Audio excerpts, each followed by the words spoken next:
This video will be part 2 of my coverage of William James and the Psychology of Consciousness for PSY 230 Personality Theory. Last time we had talked about, at the end of the presentation, the characteristics of thought, and our last topic of consideration was James's construct of the stream of consciousness. Now we're going to shift to his arguments about how the human mind has the capacity to choose what it focuses on and what it doesn't focus on. So the chapter headings are about how consciousness selects, and I will admit that some of the concepts here are they always struck me when I was a student as just weird and a little out there. So if you have that reaction, I wouldn't be surprised.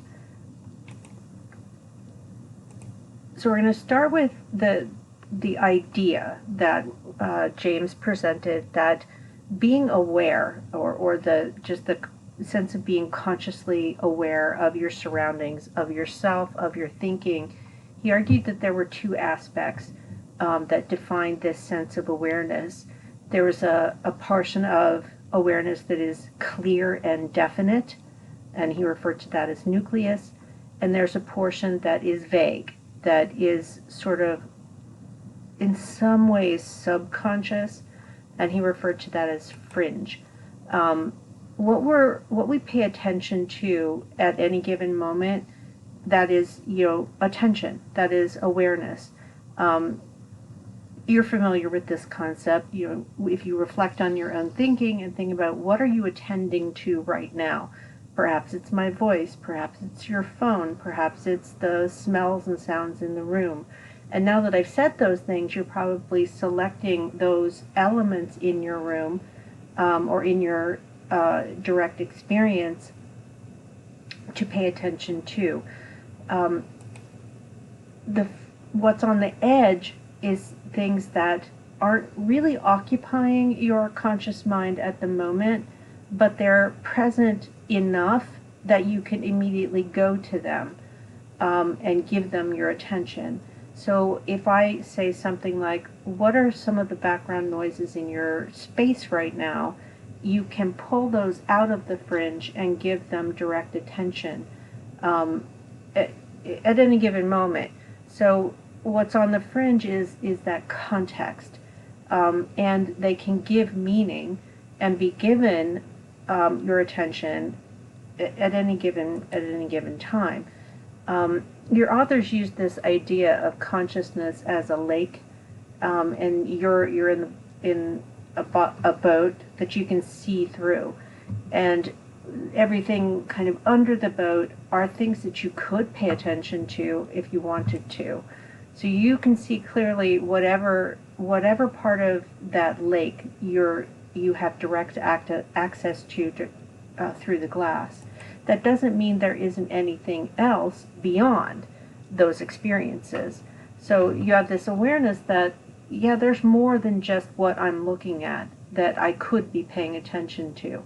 So as I'm sitting here in my office recording this video, in my direct nucleus experience, there's the screen and the words, and on part of my screen there's the next slide that's coming up,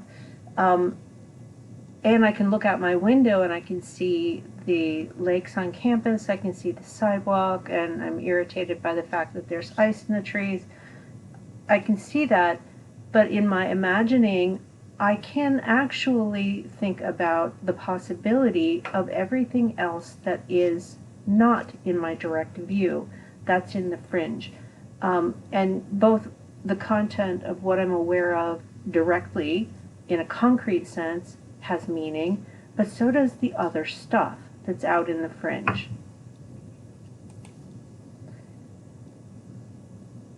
We need to think a little more fully about this concept of attention.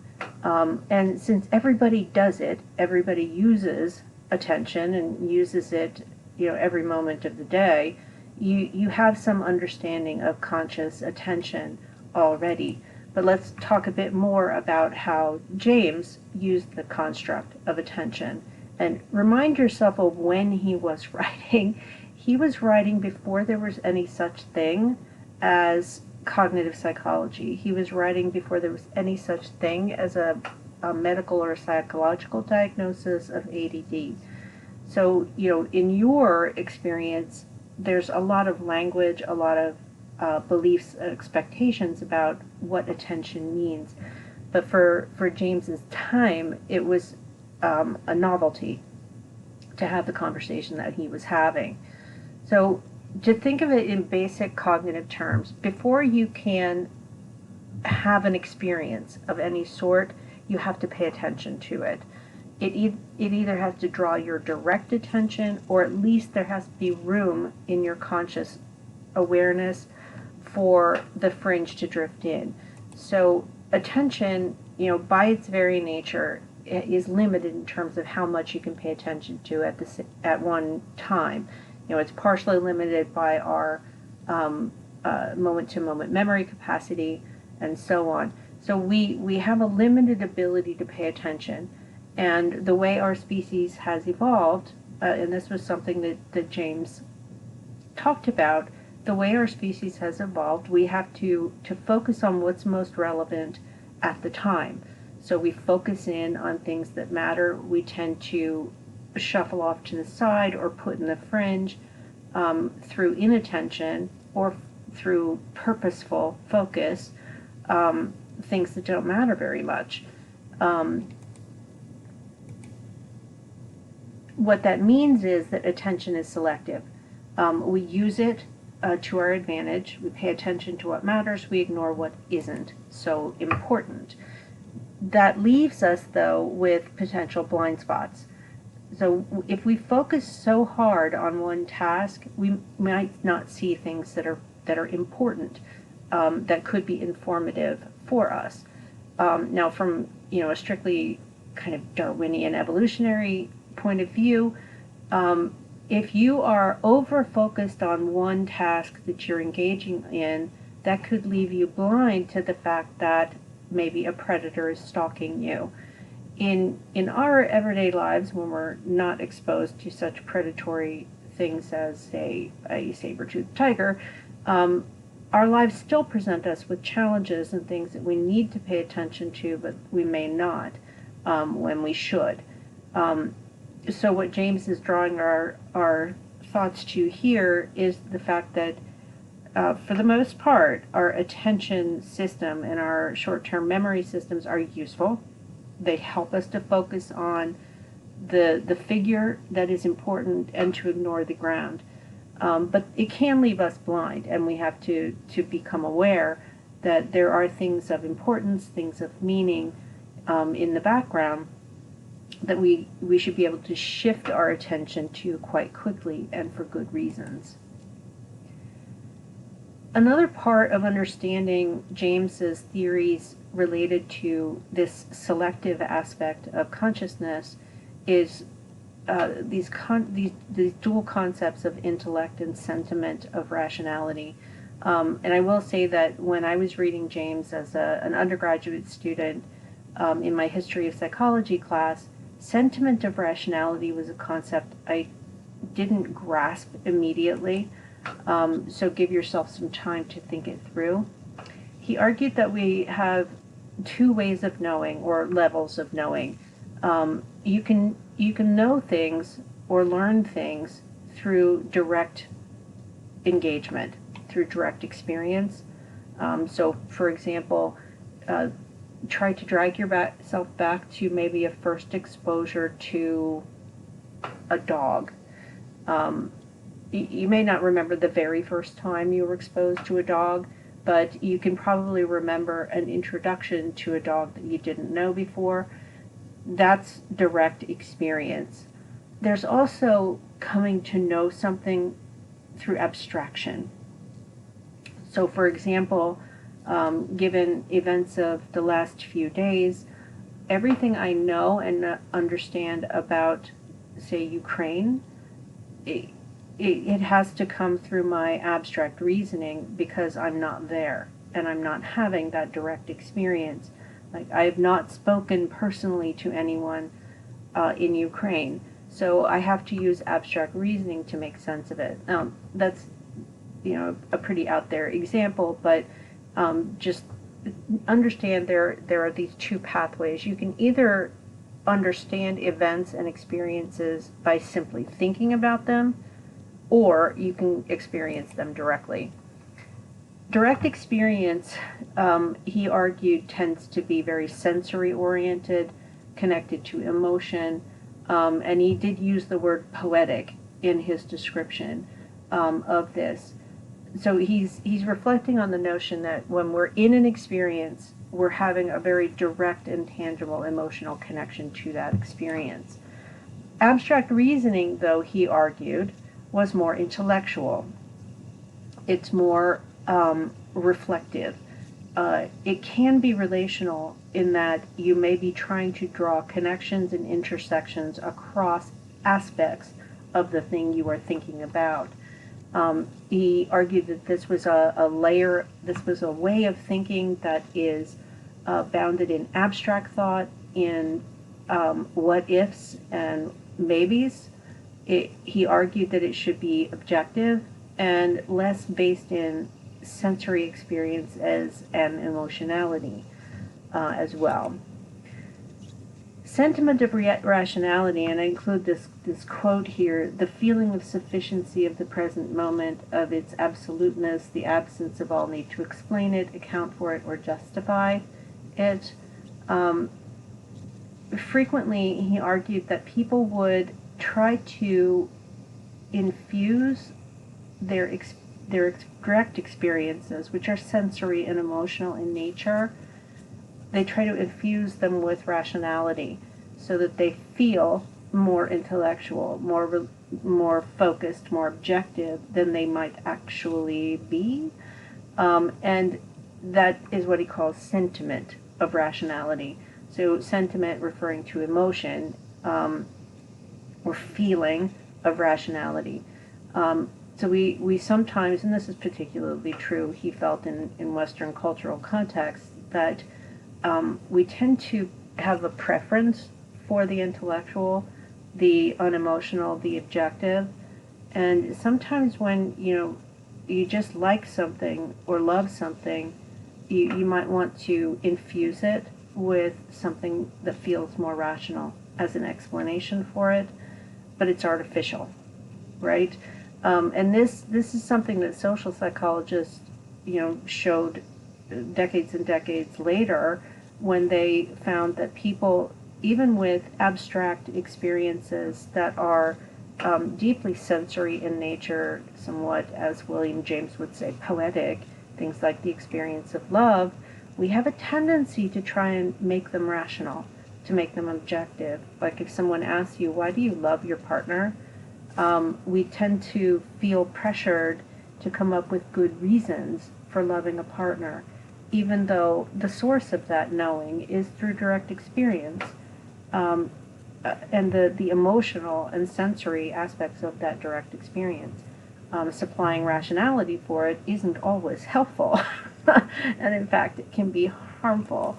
So this idea of sentiment of rationality, in order to use it to our benefit, we can pull some emotionality into ideas before we make decisions about them. Sometimes this can be a good thing, sometimes it can be a bad thing. But what James is really primarily noticing here is that people have a tendency to add layers of rationality over top of their direct experiences in order to give them more meaning, to have them make sense a little more. Now, another way that consciousness selects is through the building of habits. So here's a situation where you have James, who's writing ahead of behavioral theory. He's putting down ideas before you have B.F. Skinner coming onto the scene and doing his work in behavioral theory. but James is talking about how do sometimes we create methods of thinking that become so ingrained. So he's talking about habit. Habits essentially are behavior patterns or thought patterns that develop a kind of automaticity. They're habitual. They don't require a great deal of attention. If I think about my drive to work this morning, most of what happens when I'm driving is habitual and requires relatively little attention and energy, which can be dangerous. But if think about very routine activities that you do every day, that you don't really give a great deal of your attention to, those are habits. Habits develop out of routine. They tend to be self-rewarding and self-supporting. So we have a cue, the routine starts, and then it's rewarding because it's not unpleasantly surprising for the most part once the habit is formed. Well, James argued that habit simplifies movements required to get a certain result. So what that does for us, and why there's an evolutionary advantage to having human beings develop habits, is that when you make habitual a behavior, excuse me, if you make habitual a behavior that you know is going to have to be repeated over and over, what you're doing is freeing up mental resources. You're freeing up cognitive resources. Even though James isn't using that language, when he's talking about making them more accurate and diminishing fatigue, what he's talking about is cognitive resources. So by routinizing, by making habitual a pattern of behavior, you don't have to give up a lot of cognitive resources to that precise behavior to make it happen over and over again. So, this quote shows it diminishes the conscious attention that's required for that pattern of behavior. Now, there are possibilities for downfalls here. You can have habits that become so ingrained that they leave you missing. Remember that idea of becoming blind to information or potential information that could be useful. Habits can do the same thing. James argued that whether or not a habit is good for us really depends on the nature of the situation and the degree to which the habit has been routinized to such an extent that changes in situations are not attended to carefully enough. When we pull our attention away from something, it can make that behavior easier to do, but at the same time, and you know how bad habits are, they're hard to let go of. The estimate in the research literature to change a habit and replace it with new habits that you prefer or that maybe are health promoting, on average, it takes at least a month to let go of a habit, and it takes many more months after that to build up more resistance to the old habit and then replacement with new habitual behaviors. So it's difficult once a behavior has become habitual and is self-reinforcing. It becomes resistant to change. And again, I'll note, William James was way ahead of his time in thinking about these cognitive aspects to learning and cognitive aspects to behavior change. He was very interested, and this is an applied element of James's work, he was very interested in teaching and learning. Again, very ahead of his time. This was long before anyone had been really thinking about and studying the idea of the psychology of teaching and learning. But he certainly talked about it. He argued that you need to systematically train students to pay attention. So here he's directly taking his ideas, his theoretical ideas about cognition and attention, to apply it to the situation of learning. He was frustrated by learning by rote, which is like just repetition, repetition, repetition, storing information and reusing it. He wanted to try and change habits of learning so that they were more attentive, more intentional. He suggested that habits are formed in 3 stages. First, you have to want it. You have to want to develop the habit, whatever it is. So if it's a habit of reading or a habit of practicing, you have to want to do it. Then you need to inform yourself about how to maintain the habit. So, for example, if I say to myself, I want to create a new habit of everyday exercise, then I need to, my stage 2, I need to think about what is it going to require for me to learn how to engage in this behavior every day. And then you have to repeat that pattern and build into it some reward structures. So some clear cues about when does it need to happen, some supporting externals that you can use to actually make the habit happen, and then repeating it and repeating it again and again to make it a behavioral habit. So as opposed to rote learning was just about information and not about the whole behavioral mosaic that goes into it, he felt that people needed to be more active in their learning and build habits around the behaviors that support what you're trying to teach. So he was taking what he felt was too much focus on strictly knowledge transmission in teaching and adding to it the development of long-term habits of learning. You could describe, and your authors do this, bad habits as getting in the way of long-term growth within personality. And why can bad habits be problematic? They can interfere with learning.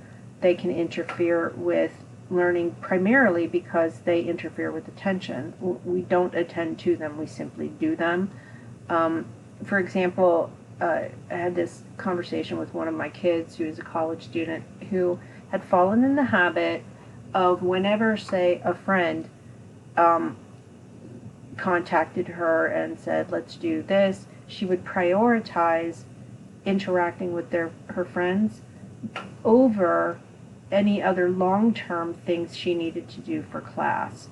So she had developed a habit of responding to her friends immediately and doing what they wanted to do whenever they asked to do it, but deprioritizing work habits, and that was starting to have a bad impact on academic performance. So what she needed to do was to reprioritize